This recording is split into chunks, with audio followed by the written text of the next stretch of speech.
Bienvenida, bienvenido a esta exploración. Hoy abordamos un texto chino clásico que es, bueno, pura dinamita intelectual. El Xuanzi. La base de nuestro análisis, para que todos lo sepan, son extractos de un detallado artículo enciclopédico que desmenuza esta obra fundamental. Y el objetivo es extraer juntos la esencia, ¿no? Las ideas clave, las historias más chocantes y el enorme legado de un texto que no es solo filosofía taoísta pura. Es que es también una cumbre de la literatura universal. Prepárense, porque esto no es un tratado sesudo al uso, ¿eh? Nos esperan anécdotas llenas de ingenio, paradojas que nos harán dudar de todo, y una mirada al mundo que, francamente, puede desmontar muchas de nuestras certezas. Empezamos a desentrañar el Xuanzi. Vamos a ello, claro que sí. A ver, lo primero es situarnos. Hablamos de uno de los dos textos fundacionales del taoísmo, correcto, junto al famoso Tao Te Ching. Exacto. Y proviene de una época fascinante y turbulenta, el periodo de los reinos combatientes en China, allá por los siglos V al III antes de Cristo. Tradicionalmente se atribuye a un sabio llamado Zhuang Yu, vamos, el maestro Zhuang. Maestro Xuan. Pero según nuestras fuentes, la verdad es que sabemos más bien poco de él, ¿no? Es casi una figura fantasmal. Muy poco, sí. Se cree que vivió entre el 369 y el 286 antes de Cristo, más o menos. Pero lo curioso es que la biografía más antigua que tenemos, la del historiador Sima Chan, escrita siglos después, pues parece basarse en el propio Xuanzi. ¡Anda! O sea que es un círculo. Sí, sí. Como decía el sinólogo Burton Watson, fuera quien fuese Yuan Yu, sus escritos llevan el sello de una mente brillante y original. Vamos, que la obra habla por sí misma. ¿Entendido? ¿Y esa obra que nos ha llegado es toda suya? Porque el artículo menciona una historia editorial compleja. Efectivamente. A ver, la versión que manejamos hoy, con sus 33 capítulos, es una edición de un erudito, Gouxian, de alrededor del año 300 de nuestra era. Y atención, porque él la seleccionó de una versión anterior que tenía 52 capítulos. ¡Ostras! ¿Casi 20 capítulos perdidos o descartados? ¿Y qué partes se consideran más auténticas, por así decirlo? Pues el consenso general, tanto tradicional como académico, apunta a los primeros 7 capítulos. Son los llamados interiores, o Neitan. Se cree que estos son los que reflejan más fielmente el pensamiento y el estilo chispeante del Yuanyu original. Vale, los 7 primeros. ¿Y los otros 26? ¿Los exteriores y misceláneos? Pues probablemente son fruto de lo que se llama acrecimiento y redacción. Acrecimiento. Sí, es decir, que distintos autores y escuelas, inspirados por esos capítulos iniciales, fueron añadiendo material, desarrollando ideas, comentando, y esto a lo largo de un par de siglos, entre los siglos IV y II antes de Cristo. Era una práctica común en la China antigua. Ah, o sea, una forma de mantener viva una tradición, no de plagiar. Justo, una especie de obra colectiva construida sobre un núcleo genial. Y lo más increíble es que hay pruebas físicas de esto, ¿verdad? Sí, leí algo de fragmentos encontrados en tumbas. Exacto. Han aparecido trozos en tablillas de bambú en tumbas como las de Guadián, del 300 a.C. Imagínate, y manuscritos en las cuevas de Dunhuang, e incluso una copia japonesa antigua. Todo esto nos muestra cómo el texto vivía, circulaba y se transformaba. Fascinante. La verdad es que sí. Bueno, vayamos al contenido, que es donde el Xuanzi realmente rompe moldes. No es el típico tratado filosófico, ¿verdad? Para nada. Es una de sus señas de identidad. Está lleno hasta los topes de anécdotas, alegorías, parábolas, muchas veces con un humor irreverente, casi burlón. Son historias cortas, fáciles de recordar, como esa de Lickety Split que intentan ayudar a Wanton, el caos primordial, Ah, sí, esa. haciéndole agujeros para los sentidos, y lo matan. ¡Qué imagen más potente! ¿Y son historias tradicionales o se las inventaban? Pues muchas parecen inventadas por los propios autores del libro, lo cual es curioso. Encontramos personajes con nombres como Tartamudo Loco, descripciones de la evolución bastante fantasiosas, hasta pasajes que rozan el sinsentido deliberado. Como el Jabberwocky de Lewis Carroll que mencionaba el artículo. Sí, un poco ese estilo a veces. Definitivamente no busca la solemnidad. Y mencionabas paradojas. ¿Cómo juega con la lógica? Porque eso es muy llamativo. El artículo lo compara con los diálogos socráticos y las paradojas de Zenón. Usa la lógica para cuestionar la propia lógica. Es genial. Un enfoque muy Muy meta, sí. ¿Hay algún pasaje que encapsule esto de forma memorable? ¿Que sea especialmente famoso? Varios son icónicos. El más famoso, sin duda, es El sueño de la mariposa. ¿Ah, sí? Ese lo conozco. Zhuangzhou sueña que es una mariposa feliz revoloteando. Al despertar, es Zhuangzhou otra vez. Pero, y aquí viene la cuestión, ¿cómo saber si es Zhuangzhou que soñó ser mariposa o una mariposa que ahora sueña ser Zhuangzhou? Te deja pensando, ¿eh? Pone en jaque la propia identidad y la realidad, que es real. Exacto. Es una reflexión brutal sobre la relatividad, la transformación constante. Luego está la muerte de Wonton, que ya citamos. Es una clara advertencia sobre los peligros de querer imponer nuestro orden artificial, nuestras mejoras, a la naturaleza espontánea de las cosas. Ya. Y el debate de los peces, ese también es brillante. Me encantó. El debate sobre la alegría de los peces, sí. Zhuangzi dice que los peces son felices nadando libremente. Su amigo lógico, Huizi, le pincha. Tú no eres pez, ¿cómo lo sabes? Y Zhuangzi contraataca. Tú no eres yo, ¿cómo sabes que no lo sé? Buenísimo. Es un juego genial sobre la perspectiva y los límites del conocimiento. Y un detalle que añade profundidad que mencionan las fuentes. La palabra china original para cómo sabes, an, también puede significar desde dónde o con qué base sabes. Anda. O sea que no es solo qué sabes, sino cómo lo sabes, desde dónde hablas. Vaya nivel. Exacto. Todo un desafío. Y esta visión poco convencional se extiende a temas tan serios como la muerte, ¿cierto? Sí, eso leí. Muy diferente a lo nuestro. Radicalmente. La anécdota de tamborilear sobre una tina y cantar es muy gráfica. Encuentran a Yuanzi cantando y golpeando una tina tras la muerte de su esposa.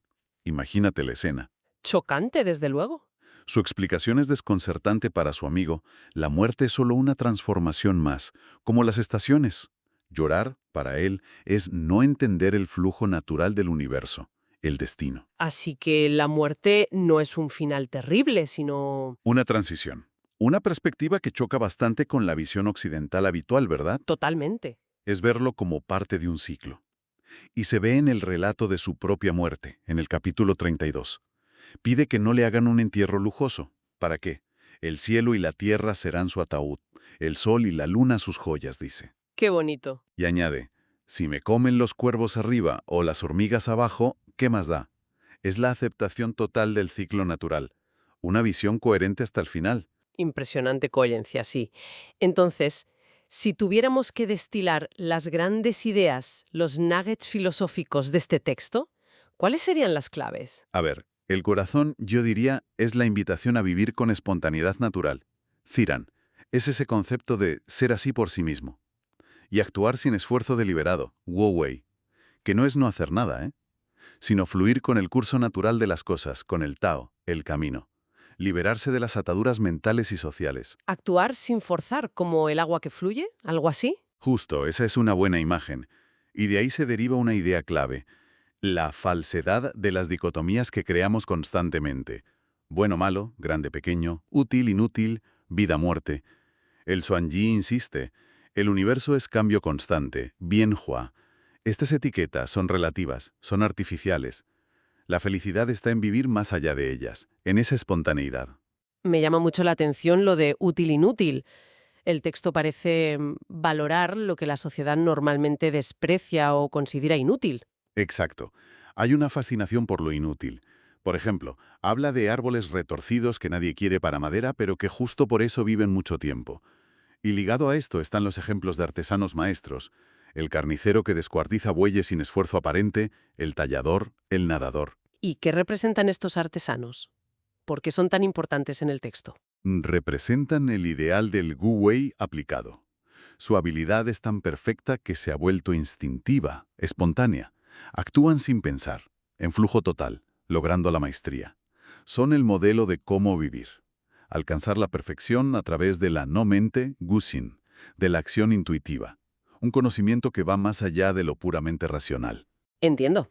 Entonces, un nugget clave sería: la maestría no viene del esfuerzo consciente y forzado, sino de una especie de alineación intuitiva con la tarea, con el momento. Precisamente. Otros conceptos importantes son el vagar, Zhou. Es la idea del sabio que se mueve libremente por el mundo, disfrutándolo sin apegarse a nada concreto. Y una perspectiva muy no antropocéntrica, que hoy nos parece muy moderna. Da voz e importancia a animales y a la naturaleza, cuestionando nuestra supuesta centralidad en el universo. ¿Y qué hay de la política? Con esta filosofía tan, bueno, tan libertaria, diría yo. Pues es bastante crítico con el gobierno intervencionista. Cree que intentar mejorar o controlar demasiado la sociedad destruye la felicidad natural de la gente. La idea es que el mejor gobierno es el que menos gobierna. Algunos lo ven como un precursor del anarquismo filosófico. Sí, Entiendo. Y también hay un claro escepticismo hacia el racionalismo puro, como decíamos antes con las paradojas. sí, prefiere la intuición, la comprensión que va más allá de las palabras. Aunque, ojo, no rechaza el lenguaje del todo. Lo usan magistralmente. Y es curioso cómo usa a Confucio. A veces lo ridiculiza como símbolo de las normas rígidas, pero otras veces pone ideas taoístas en su boca. Es un juego constante. ¿Qué juego, sí? Y comparado con el Tao Te Ching, ¿son muy diferentes o en la misma línea? Son los dos pilares, claro. Y el Xuanzi seguramente conocía el Tao Te Ching, pero el Xuanzi se enfoca menos en el Tao como concepto abstracto y más en el proceso personal para vivir en armonía con él. Usa más la palabra cielo, tien, quizá de forma más naturalista, como el orden natural. Y ambos coinciden en que el lenguaje se queda corto para describir el Tao. Eso es fundamental. Un texto de una originalidad y profundidad tremendas, desde luego. Y su impacto a lo largo del tiempo, porque el artículo lo califica de muy influyente. Inmenso, inmenso, sobre todo en la cultura china. Se dice que es quizá el texto preimperial más influyente en la literatura posterior. Su estilo imaginativo o su lenguaje marcaron a generaciones de grandes poetas y escritores chinos durante siglos. Casi todos los grandes bebieron de él. Aunque su popularidad no fue constante, ¿no? Tuvo épocas de menor relevancia, según parece. Así es. Fue menos central durante las dinastías Qin y Han, que estaban más enfocadas en otras corrientes como el legalismo o el confucianismo más ortodoxo. Pero resurgió con fuerza en el periodo de las 6 dinastías, una época de gran efervescencia cultural y filosófica. Y fue absolutamente clave para el desarrollo del taoísmo religioso posterior, como la escuela Shanqin. Les dio un armazón filosófico y literario. Y también mencionaba el artículo su papel en la llegada y adaptación del budismo a China. Eso me parece fascinante. Fundamental. El budismo Chan, que luego será el Zen en Japón, es en gran parte una síntesis del budismo indio con el taoísmo filosófico, especialmente el del Zhuangzi. Heredó su desconfianza del lenguaje conceptual, la idea de encontrar el camino en lo cotidiano, hasta en el estiércol, dice el texto de forma provocadora, y el uso de diálogos paradójicos tipo koan. O sea que su influencia se ramificó de formas súper inesperadas, moldeando otras grandes tradiciones espirituales y filosóficas. Exacto. Siguió siendo una referencia cultural constante en China. Aparece hasta en novelas famosas como Sueño del Pabellón Rojo. Y aunque aquí en Occidente es quizás menos popular que el Tao Te Ching, ha fascinado a académicos y pensadores. El caso de Martin Heidegger es notable. Se interesó mucho por sus ideas sobre la utilidad-inutilidad y esa espera sin objeto, la Gelassenheit, viéndolas relevantes incluso para la Alemania de posguerra. Vaya recorrido hemos hecho. Hemos tocado su humor, sus paradojas desconcertantes, esa llamada constante a la espontaneidad y a cuestionar nuestras categorías mentales más arraigadas. Sí, la verdad es que el Zhuangzi es una invitación continua a mirar el mundo y a nosotros mismos de otra manera, a encontrar libertad en la aceptación del cambio, en la fluidez de todo, y a valorar lo que a menudo descartamos como insignificante o inútil. Nos deja con muchas ideas resonando, sin duda. Y para seguir masticando esto después de nuestra conversación, quizá una última reflexión que se desprende de todo lo hablado. El Zhuangzi insiste sin parar en la relatividad, en lo artificiales que son muchas distinciones que damos por sentadas. Útil, inútil, éxito, fracaso, bueno, malo, yo, otro. Pues la pregunta que flota entonces es, ¿qué distinciones de este tipo manejamos a diario sin cuestionarlas? En nuestra vida, en nuestro trabajo. ¿Y cómo podría cambiar nuestra experiencia vital si, aunque solo sea como experimento mental al estilo del maestro Xuan, empezáramos a verlas como algo menos sólido, más poroso, más interconectado de lo que solemos creer? Ahí queda eso, para seguir explorando cada uno por su cuenta.